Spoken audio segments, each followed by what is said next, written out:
Hello Aries, Sun, Moon, Rising, and Venus signs. Kamusta po kayo? Sana po'y nasa mabuti kayong kalagayan. Welcome back po sa Star Tarot. Kung bago kayo dito, welcome din po kayo. Tignan po natin ang mga messages ninyo for November 1st for Aries. We have meditation and take a moment to connect to source through quiet, reflective meditation. Aries, it's about time na mag-reconnect kayo with the divine universe. Mag-reconnect kayo with God and the rest of your spirit team, no? So, yun ang invitation para sa inyo sa ngayon, Aries. Maaring sa sobrang busy ninyo kasi, no? For the longest time siguro, you never had a chance na makapag-meditate man lang kayo. Maaring you have never had a chance na makapag-prayer mode muna kayo, no? Aries, release anything that keeps you from your path of authenticity. So, fall season na talaga ngayon, Aries, and even sa buhay ninyo, no? It is a fall season. It's time for releasing na. It's time to let go, no? Kung ano ang hindi na ninyo kailangan sa buhay ninyo, kung ano na yung hindi naman na nagsusupport ng iyong highest good, it's time to let them go. So, tignan natin kung ano pa ang ganap for Aries. We have the devil energy. Aries, siguro meron kayong Capricorn placement sa inyong chart, or maybe then you are going to be dealing with a Capricorn person, or you are already dealing with a Capricorn person. So, maaari din na yung mga ano ninyo dito, yung mga hindi na talaga magandang tawag dito, katangian ninyo. Siguro maybe there are realizations ninyo during meditation na meron kayong mga parte ng sarili ninyo na hindi kayo masyado natutuwa, no? Maaring ganon, and you want to let that go, no? You want to let that go. Maybe you have the desire to let that go, and feeling ko dito, no? Maaring dahil releasing time na ngayon, maaring maglalakas loob kayo na tanggalin na talaga yan sa buhay ninyo. Tanggalin na yan sa sarili ninyo that is no longer helping you, or in a way na maganda, or that is not supporting your soul's growth, no? Kaya it feels like to me na mag-aano ka na ngayon, tatanggalin nyo na yan, no? Maaring that is related to codependency, maaring working long hours, no? Para ngayon, mas paiigtingin ninyo ngayon yung disiplina sa sarili ninyo, pagkokontrol sa sarili ninyo, sa shopping, yung mga ganun ba, no? Mga simpleng bagay na ganyan. Siguro, it feels like to me, Aries, na magkakaroon kayo ngayon ng realization, and you're going to have that desire talaga na tanggalin na, no, ang mga ganon, yung mga ganong practices, ganong kaugalian ninyo, no, because it is not serving your best interest, no, and maybe you're going to realize that ngayon, Aries. We have Queen of Wands. Ayan, kung ano man ang gusto ninyong mangyari ngayon, kung ano ang gusto ninyong gawin, you're going for it, Aries. You are going for it. Talaga naman, you are going to be laser focused on whatever you want to do, whatever you want to pursue in life, you are going for it. Nothing or no one will be in your way. Talagang sisikapin ninyo na kahit anuman ang humarang sa inyo, kumbaga, if there is any, ay nako, you are going to get around that, no? Talaga namang you're going to be your eye will be on the prize. Talagang kung ano yung gusto ninyong mangyari ngayon, walang makakasagabal sa inyo. You are going straight to your goal, no? So, napakaganda nito. Kasi talaga namang, pagsisikapan ninyong mabuti. Gagawin ninyo ang lahat ng inyong makakaya para matupad ang kung ano man ang gusto ninyong ma-accomplish or ma-achieve dito, no? For others of you, this could be promotion, no? For others of you, this could be promotion to a leadership role. Yun ang akin na pick up dito for some of you. So, good luck to that. Aries, what else? For Aries, we have 6 of Cups. Ayan, napakaganda. Maaring you are visiting your family dito. You're visiting your mom dito. Maaring miss na miss nyo na ang inyong mom, no? At maaring bibisitahin ninyo ito, no? Maari din naman na ang iba sa inyo dito is going to reunite with the whole family, reunite with your parents, reunite with your kids, or you're going to reunite with your loved ones talaga, yung person ninyo, maaring ganon. Maaring you're going to be traveling from a far place pa, no? At miss na miss nyo na yung pamilya ninyo, kaya naman maaring magbabiyahe kayo, uuwi kayo to be with your loved ones. No, maaring pa siya lang to, maaring ganon. But, you know what? Talaga namang ano to, you are super excited na makita sila, na makasama sila. Maaari din na ang iba sa inyo dito is reminiscing your past, no? Past experiences ninyo with family and friends. Maaaring nagmumuni-muni kayo, nagsisenti ang iba sa inyo dito, no? Maaaring ganon. Kaya medyo parang medyo na naiiyak-iyak or masyadong malambot ngayon ang puso ni Aries, no? Maaaring ganun because you are, when it comes to family, diba, lumalambot ang mga puso natin. So ngayon na maaaring nagro-reminisce kayo ng mga experiences niyo with the family, no? Talagang siguro may nangingilid na luha sa inyong mga mata for some of you dito, Aries, no? There's going to be reunification din dito with your friends, no? Yun ang akin na pipick up. Maaring may reunion dito with friends, reunion with family, maaring ganun. And you know what? Maaari din na meron ditong magbabalik sa buhay ninyo, no? Magbabalik din kayo sa kung saan kayo nanggaling, and there is someone also that is going to try to come back sa buhay ninyo. Maaring yan ay someone that you have a history with in the past, no? Maaring yan ay dati ninyong kaibigan, maaring yan ay dati ninyong jowa na maaring magbalik, no? So, maaring ganon ang ganap dito. But, it's all up to you pagdating sa usaping jowa at sa usaping pakikipagbalikan, no? It's all up to you. Use your own discernment and judgment on that situation because we never know what is the intention of the person. Kaya, ano ninyo yan, use your judgment on that, no? So, but definitely, no, ang iba sa inyo dito, you want to see your mom. You are going to be with your mom. Yun ang napipick up dyan. So, good luck, Aries, and that's all I have for you for today. I hope nakatulong mga mensaheng ito in some way. Thank you for watching. Love and light. Namaste. Hello Leo, Sun, Moon, Rising, and Venus signs. Kamusta po kayo? Sana po nasa mabuti kayong kalagayan. Welcome back po sa Star Tarot. And kung bago kayo dito, welcome na welcome din kayo. Thank you sa inyong suporta. I truly appreciate it and God bless you all. Tignan natin ang mga messages ninyo for November 1st. Leo, we have choice. By staying conscious in your thoughts, you guide your journey in the direction of choice. Ayan. So, meron kayong mga importanteng choices ngayon na pinagpipilian that maaring you really have to make a choice sa ngayon. Ano? Virgo, Leo, Virgo talaga? Leo, maaaring meron kayong Virgo placement sa inyong chart or maybe, you know, you are dealing with a Virgo. Sumingit talaga si Virgo. So, Leo, maaaring yung choice na yan, no, is given to you by a Virgo. Maaari din naman ang choice na yan is for someone na Virgo. No? Maaring para sa tao yan or maaring binibigay yan sa iyo pagpipilian ng isang tao, ng isang Virgo. No? So, maaring ganun ang sitwasyon. We have creation, and being creative is a wonderful way of witnessing the unfolding of your limitless creative soul. Ayan, so feels like to me that there is going to be something dito that you are going to start, that you're going to create sa buhay ninyo. Now, Leo, maaari din na ano yan, maaari din naman na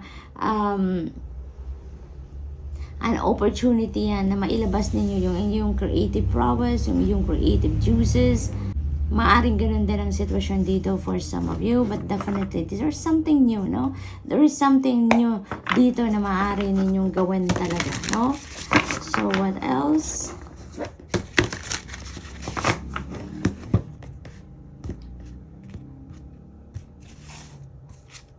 We have Page of Wands. Ayan. So, there is some kind of communication coming in dito. Isang magandang balita. This could be an exciting news.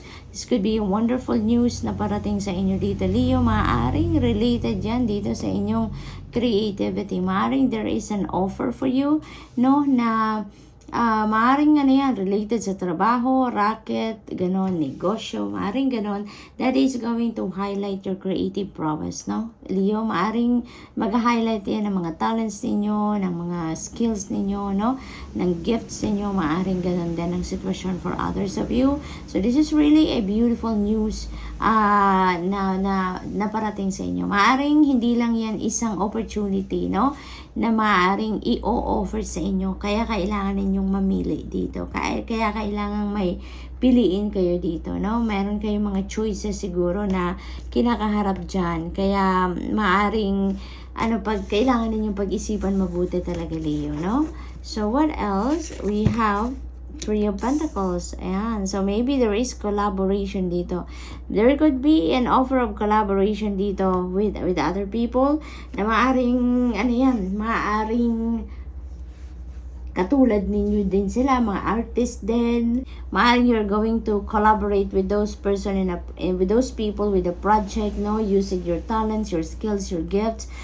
And this is also about energy of pinapakita na ito na yung simula, no, ng ninyo pag-succeed ninyo. So maaring dito kayo magtatagumpay, Leo, using your talents, your gifts and skills, na maaring ito yung pagtatagumpayan talaga ninyo.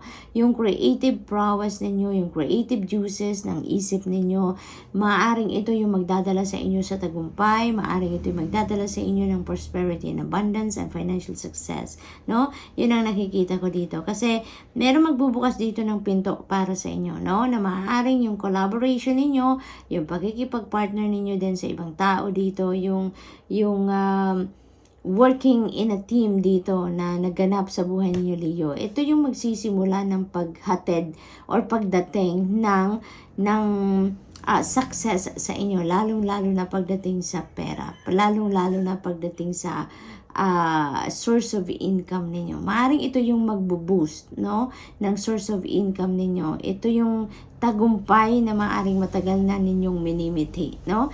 Maaring may mga maganda ding nangyayari sa career ninyo or sa trabaho ninyo by working solo, but maybe yung pakikipag-partner ninyo with other people, yung pagiging member ninyo ng isang organisasyon, yung mga ganun ba, no, maaring this is going to boost your income even more. Kasi maaring mas maraming opportunities dito na maibigay sa inyo din ang grupong ito or yung ibang tao, diba? Maari din ganon. So, good luck to that, Leo. We have 6 of Swords. Napakaganda naman. Kasi, you are exploring your talents dito. You're maybe exploring different avenues dito kung saan talaga kayo magtatagumpay. And maybe, for the longest time, you've been working solo, no? Sa trabaho ninyo, sa karera ninyo, kung ano man, no? Lagi lang kayong, solo lang kayo, mag-isa lang kayo, sariling kayod, kumbaga, no? Kahit nagtatrabaho kayo siguro sa isang kumpanya, talagang you're working on your own, yung mga ganon. But now, maybe nabibigyan kayo dito ng pagkakataon to work with other people, to work in a team, yung mga ganon. So, maybe you are going to also give that opportunity, no? Yung ganong sitwasyon, makipagtrabaho sa iba na meron kayo magiging ka-partner or ka-collaborate.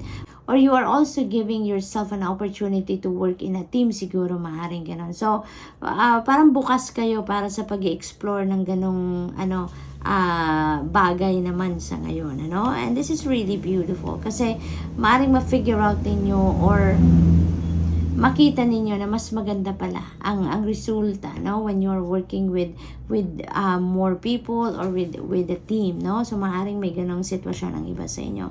This could also be a situation ng iba naman sa inyo dito na you are coming out of a situation na medyo toxic, no? Medyo hindi healthy na para sa inyo. Kaya, you're also moving on from that, no? Ang ibang Leo, maaring ganun ang sitwasyon. This could be job, this could be a career, this could be a relationship, no? Naiiwanan din ninyo dito. So, maaring ganun din ang ganap. Because kung ano man yung sitwasyon ninyo dito, this is not healthy, this is not, may naririnig akong respect kanina pa. So, maybe hindi na kayo respetado sa kung saan man ang kinabibilangan ninyo dito. That's why, this is also a red flag for you. This is also a heads up na it's time to go, no? Kaya you are going to move on dito sa kung ano man ang ganap na to sa buhay ninyo. Trabaho man yan, pamilya man yan, or relationship man yan, whatever it is, no? It's no longer healthy for you, and you will figure that out. Kaya naman you're going to move on, no? For others of you, this could be travel, Leo, no? So, maaaring may travel involved dito for some of you. This could be related to removing yourself, you physically sa sitwasyon na to, and you're going to move towards other places, maaaring ganun. Or maaari din naman na this is travel dahil gusto nyo talaga na maglipat ng ibang tirahan, bahay, place of residence, mga ganon, no? So, good luck, Leo, and that's all I have for you for today. I hope nakatulong ang mga mensaheng ito in some way. Thank you for watching. Love and light. Namaste. Hello Sagittarius, Sun, Moon, Rising, and Venus signs. Kamusta po kayo? Sana po nasa mabuti kayong kalagayan. Welcome back po sa Star Tarot. And kung bago kayo dito, welcome na welcome din kayo. Thank you sa inyong support. I truly appreciate it. And God bless you all. Tingnan natin ang mga messages ninyo for November 1st. For Sag, pauna mensahe ninyo, inner worlds.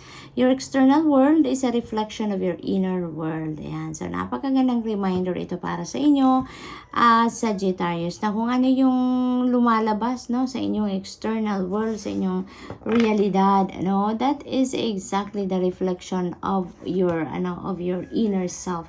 No, yung iniisip ninyo, yung laman ng isip ninyo, laman ng puso ninyo, ng damdamin ninyo. Kaya always be careful, no? Always be aware din sa mga iniisip ninyo, sa mga nararamdaman ninyo, because that is eventually, what you are going to see in your 3D reality. Kaya kung gusto ninyong maganda, no, ang makita ninyo sa inyong realidad, ang ma-experience ninyo sa isip pa lang, sa nararamdaman pa lang ninyo, gandahan nyo na. No?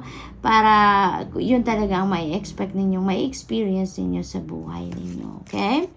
What else? We have patience. And be patient and allow destiny to unfold at its own pace. So parang huwag tayong mag-rush, huwag tayong magmadali, and instead maging pasensyoso at pasensyoso tayo, at saka surrender, no? Mag-surrender tayo na lang sa natural ebb and flow of life, and let's allow destiny to unfold, no? Organically, no? Ng mga bagay-bagay na kailangan mangyari, kung ano yung kaloob ng divine universe, let's just surrender to that. Let's just embrace it, kung ano man yung ganap sa buhay natin, kung ano yung gustong mangyari ng Panginoon for us. Let's just surrender to that, no? Wag na nating subukang kontrahin, wag na nating subukang ipilit kung ano ang gusto natin, because if it's meant to happen, kung ano man ang gusto natin, no? If it's meant to happen, it will happen. If it's for us, if it's for our highest good, if it's part of the divine plan, it will happen, no? Kaya we don't need to insist, we don't need to force things na mangyari, because kahit ano ang pagsisikap natin, kahit anong pilit natin na mangyari ang gusto natin, if it's not part of the divine plan, if it's not part of the sacred plan, hindi mangyayari at sa panahon na gusto ninyo, no? So, let's just be patient, no? Let's just be patient, and let's continue to do what we feel is needed, no? At this time sa mga sitwasyon natin. Okay, Sag? So, what else? We have 8 of Cups. Ayan, this is really beautiful. See, you are definitely, din dito, divinely guided. Because, dito sa 8 of Cups, no, may mga dito may mga nudges dito sa inyo ang divine universe. Kinakalabit kayo dito, no? Na it's time for you to move on. It's time for you to change the path that you are treading right now, no? May mga ganong ganap dito, and maybe nakikinig din kayo, Sagittarius, no? You are also listening to your intuition. You're also listening to your intuitive messages, no? Kaya naman parang ganun din ang gagawin ninyo. Susundin ninyo ngayon kung ano yung nudge sa inyo, no? Kasi it feels like to me that there are things dito na kailangan na ninyong iwanan. It's because they are no longer serving your highest good. They are no longer supporting your soul's growth, no? Your soul's evolution. Kaya it's time to go. no? This could be anything, no? Yung mga shifts na mangyayaring ito may be related sa trabaho, related sa relationship, related siguro sa pamilya, sa career ninyo, maaring ganon ang sitwasyon. But, iba-iba tayo, okay? Iba't iba ang sitwasyon natin. But definitely, there is going to be some kind of moving on dito na gagawin ng iba sa inyo. It's because you are going to you're going to choose to tread towards your happiness, towards your fulfillment, yung ganon. Kasi kung anong ginagawa ninyo ngayon, Sagittarius, maaaring nakakaramdam kayo dito ng boredom na, nakakaramdam na kayo na this is no longer yours. Kung nasaan kayo ngayon, ano man ang ginagawa ninyo, maybe there's no contentment anymore, maaaring alam mo yun, yung parang naghahanap kayo dito ng mas deeper meaning of life. Mas naghahanap kayo dito ng deeper meaning of your existence, no? You want to do something dito. Let's say, for example, sa trabaho, no? You want something or you want to do something dito na oo, pagkakakitaan ninyo ng pera, that could be the source of your income, but at the same time, gusto ninyo na habang nagtatrabaho kayo para kumita for yourself and for your family, you also want to do something na makakatulong din sa ibang tao. Gusto ninyo na yung trabaho ninyo, pinagkakakitaan na ninyo at the same time, yung trabaho ninyong yan can create a beautiful change or can touch other people's lives. Maaring ganon ang iniisip ng iba sa inyo dito. You are yung gusto ninyo yung magiging talaga kayo kapaki-pakinabang, no? Yung ganon. You can serve other people as well at the same time na pinagkakakitaan ninyo ang inyong ginagawa. So maaring you are heading towards something dito na alam ninyo na doon kayo magiging masaya, doon ninyo mahahanap kung ano man yung contentment na gusto ninyong ma-experience, no? So good luck to that. We have 10 of Wands, ayan. So maybe talaga you're moving on from trabaho or career, no? Or maybe you are moving on from a situation sa bahay ninyo, no? Maaring ganun ang ganap. Kasi dito sa 10 of Wands, mabigat, no? Bigat na kayo sa nararamdaman ninyo. Kaya naman siguro maglalakas na loob kayo to move on with your life, no?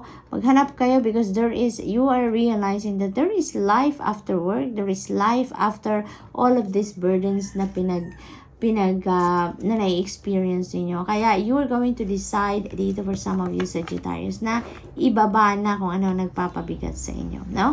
Maglalakas loob na kayo dito kung trabaho man yan, maaring iwanan na ninyong trabaho yan and look for a different job or maaaring mag-speak up kayo and you're going to reveal talaga sa boss ninyo siguro kung ano yung totoong nangyayari na sa iyo, no? Maybe you're working long hours, you are working overtime, and who knows, baka hindi pa nga kayo nababayaran ng tama, 'di ba? Sa kaka-overtime ninyo. Maari din ganon ang ganap dito for some of you. But whatever the case may be, Sagittarius, ibabaybaan nyo na. Kung ano nagpapabigat sa inyo dito, maglalakas loob na kayo na ibaba na yan. And you know what? You are on to the next chapter of your life wherein makukuha nyo na kung ano ang deserve ninyo. No, ibibigay nyo yan sa sarili ninyo kung ano yung deserve ninyo. At hindi ninyo deserve ang overload ng trabaho, overload na stress, no? You don't need that sa buhay ninyo. Kaya ibababa nyo na ang sitwasyon na yan, no? Tatanggalin nyo na ang sarili nyo dyan physically sa sitwasyon na yan. We have death energy, massive transformation, and new beginnings talaga naghihintay sa inyo. Tens also represents endings and beginnings. So definitely, this is very imminent na pagbabago sa buhay ninyo, Sagittarius, and you are going to create a beautiful life ahead of you dito. No, this is your decision to change. This is your decision to create some changes sa buhay ninyo na magsusupport ng iyong highest good, magsusupport ng iyong soul's growth, at dito kayo magsisimula kayong pagandahin lalo ang buhay ninyo, no? You are going to change your life dito na kung saan bibigyan ninyo ng pagkakataon ngayon ng inyong sarili magkaroon ng rebirth, bagong buhay, ang yayakapin ninyo dito, new beginning, talaga fresh start sa iba't ibang parte ng buhay ninyo. Parang inaanungan yun ninyo ang sarili ninyo na ino-overhaul ninyo. There is going to be a major overhaul na mangyayari sa buhay ninyo, no? At ito yung ito yung maghahatid sa inyo ng contentment, maghahatid ng saya, no? Yung mga pagbabagong ito. Kaya naman pala, no? You're going to be very patient. You need really dito sako-sakong pasensya sa mga changes na gagawin ninyo sa buhay ninyo. But, you know what? Pag nakasettle na kayo, na everything is set na, no?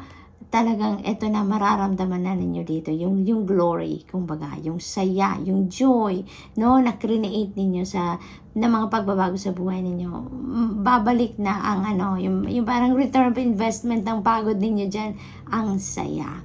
So, good luck, and that's all I have for you for today, Sag. I hope nakatulong ang mga mensaheng ito in some way. Thank you for watching. Love and light. Namaste.